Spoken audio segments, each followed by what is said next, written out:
Assalamualaikum warahmatullahi wabarakatuh. Kami dari kelompok 5 yang beranggotakan saya Anissa Febi Maharani, Aura Sukmawati, dan Siti Lufikasari ingin mempresentasikan konsep pendidikan menurut Ivan Illich. Yang pertama ada biografi Ivan Illich yang akan disampaikan oleh Siti Lufikasari. Ivan Illich lahir di Vienna, sebuah kota yang menjadi ibu kota negara Australia pada tahun 1926. Setelah lulus dari sekolah tingkat pertama, kemudian Ivan Illich melanjutkan pendidikannya di Universitas Gregoriana, Roma, Italia. Di universitas itu, Ivan Illich belajar tentang teologi. Setelah lulus dari Universitas Gregoriana, kemudian ia memutuskan untuk sekolah lagi di Universitas Salzburg. Di universitas tersebut, ia mendapatkan gelar doktor di bidang ilmu sejarah dan tidak lama kemudian ia diangkat atau ditasbihkan sebagai imam gereja Katolik Roma. Sejak tahun 1991, Ivan Illich menjadi profesor tamu di Göttingen di Berlin di Jerman. Dan akhir tahun 1982, ia mengajar di Berkeley, California, Amerika Serikat.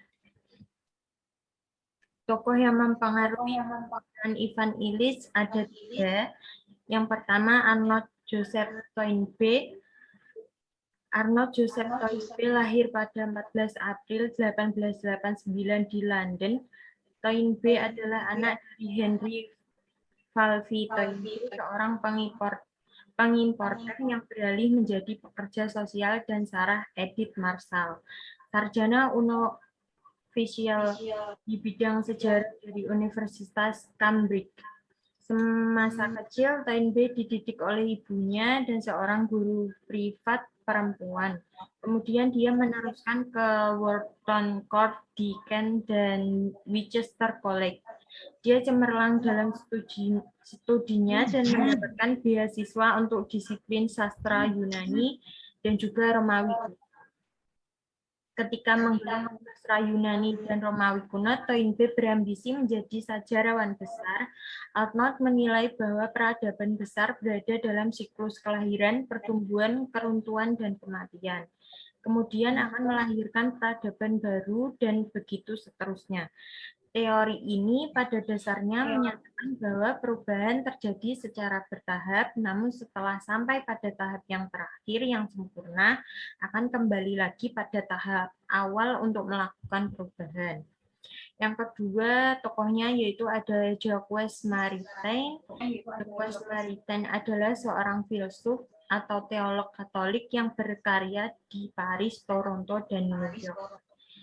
Maritain lahir pada 18 November 1882 dan meninggal pada 28 April 1972.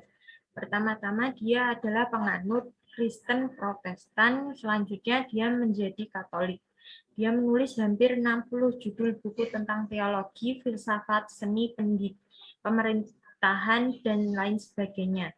Selain sebagai seorang filsuf, dia seorang ahli di bidang politik, seni, metafisika, liturgi, dan gerejawi. Dia adalah seorang murid dari Henry Bergson. Maritain merupakan tokoh hak asasi manusia. Dan yang ketiga adalah Jacques Ellul. Adalah seorang filsuf, sosiologi, teolog, anarkis Kristen. Ia menulis beberapa buku mengenai masyarakat teknologis dan mengenai kekristenan dan politik, seperti misalnya anarki dan agama Kristen. Mengatakan bahwa anarkisme dan agama Kristen sama-sama secara sosial mengikuti tujuan yang sama.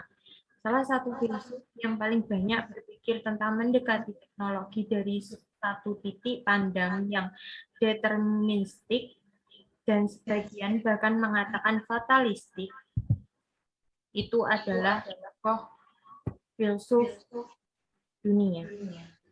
Untuk slide selanjutnya akan disampaikan oleh Anissa Febi Maharani.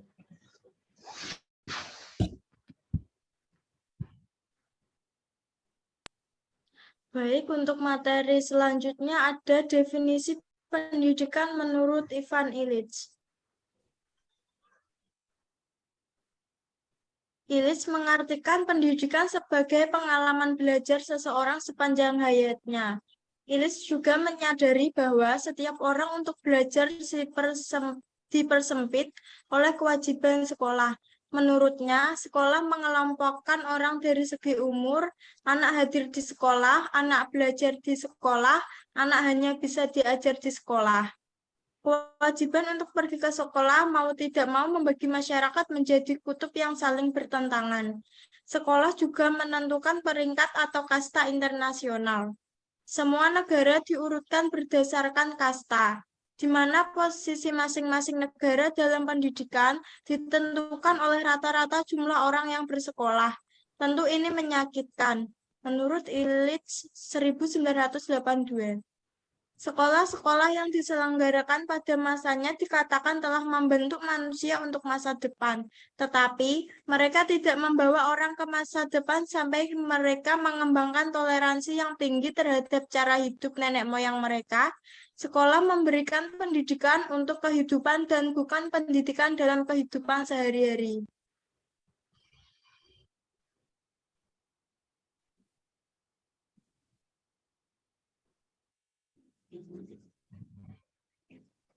Pendidikan menurut Ivan Illich.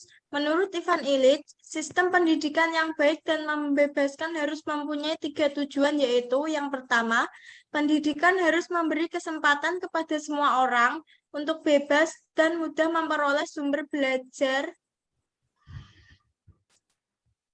pada setiap saat. Yang kedua, pendidikan harus mengizinkan semua orang yang ingin memberikan pengetahuan mereka kepada orang lain dengan mudah, demikian pula bagi orang yang ingin mendapatkan. Dan yang terakhir yaitu menjamin tersedianya masukan umum yang berkenan dengan mendidik. Untuk materi yang selanjutnya akan disampaikan oleh Aura Sukmawati.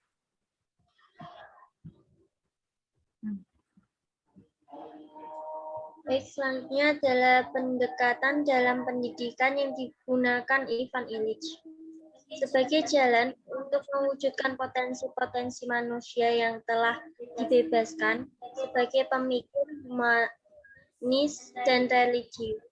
Illich cenderung mendefinisikan pendidikan dalam arti luas. Baginya, pendekatan sama dengan hidup.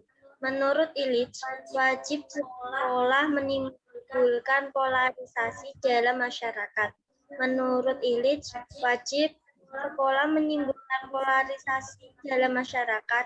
Negara dinilai seperti kasta-kasta yang derajat. Pendidikannya ditentukan jumlah rata-rata banyaknya tahun pendidikan yang dilaksanakan bagi warganya. Suatu penilaian yang berkaitan erat dengan pendapatan per kapita. Secara garis besar, pemikiran pendidikan Ivan Illich adalah membatasi peran sekolah. Relevansi pendidikan di Indonesia dengan perspektif Ivan Illich. Pendidikan di Indonesia saat ini hampir sama dengan gambaran yang kondisi lahirnya gagasan Ivan Illich. Karena pendidikan di Indonesia masih jauh dari harapan itu, kita harus berpikir sesuai konteks zaman. Disadari atau tidak, kondisi yang latar belakangi gagasan Ivan Illich tidak semuanya cocok dengan konteks dan kekinian Indonesia. Artinya, kita harus memahami gagasan Ivan Illich dengan fair. Tidak semua pemikiran Illich relevan kekinian dengan pendidikan di Indonesia. Saya kembali ke moderator.